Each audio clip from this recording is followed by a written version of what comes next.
I will no longer look back. Let's meet 8 p.m. at Starbucks. That was the message that slipped in on my newly bought phone. Your name wasn't even saved, but I knew it was you. I had long since committed every digit of your number to memory.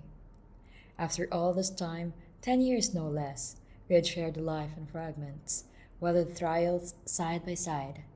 Most of them we survived together. Some we buried in silence. We were classmates once, back in college. Officially, just friends. That was the version we told the world. But we grew reckless with honesty whenever alcohol loosened our tongues. Even then, I already knew I liked you, fiercely and without restraint.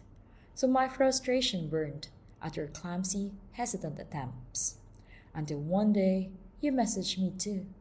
You were still using that old Nokia 5510, the one you flaunted with pride despite its almost comical size.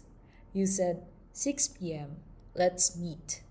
We ended up at Manang Bebang's Tapsilogan, and there, you, all nerves and stammering, confessed, I love you. You couldn't meet my eyes, but all I managed to say was, damn, if only you knew how long I've been waiting for you.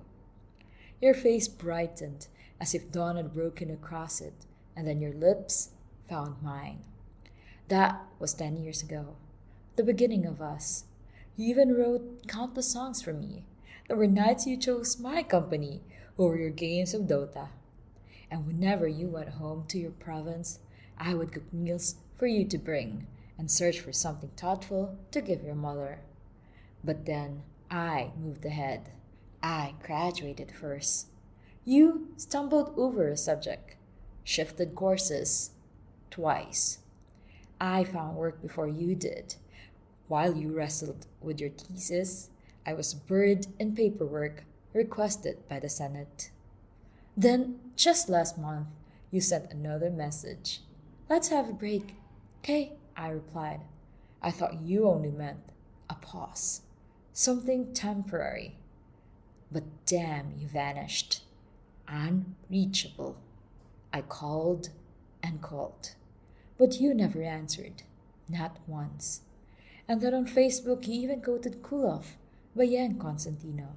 So I thought, what is this, some kind of joke? A month passed, and then here you were again, sending another message, asking for another chance. Fine, let's meet. That was all I said. My patience had already worn thin from the careless way you unraveled us. On the day we met, I rehearsed it all. The race bra, the folded arms, the quiet demand. Explain yourself. Compose, controlled, untouchable. But the moment I saw you, everything dissolved. All the anger, all the hurt, gone. There was a hesitant smile on your lips, and somehow that alone was enough for me. You cleared your throat, your gaze refusing to meet mine, and what spilled from me instead were small, fragile questions. How have you been? Have you eaten? How was your day? Did your dog make a mess in your room again? Every word I had prepared disappeared without a trace. Because the thought lingered. Maybe there's still something here. Maybe if I stay quiet, if I leave things unsaid, if I pretend nothing broke, we might still find our way back to each other. But you said nothing. Not a single answer. You ate in silence, as if I weren't even there. You couldn't even look me in the eye, and I found myself wondering why we had met at all. Were you only checking if they were still in us? Testing the ruins to see if anything remained?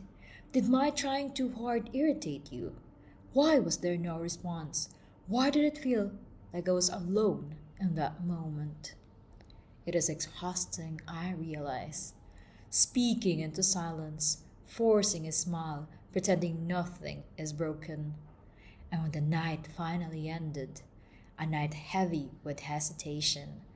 A truth sank deep within me, a truth I could no longer outrun. There is no going back. So when we said our goodbyes, I offered only a faint, aching smile.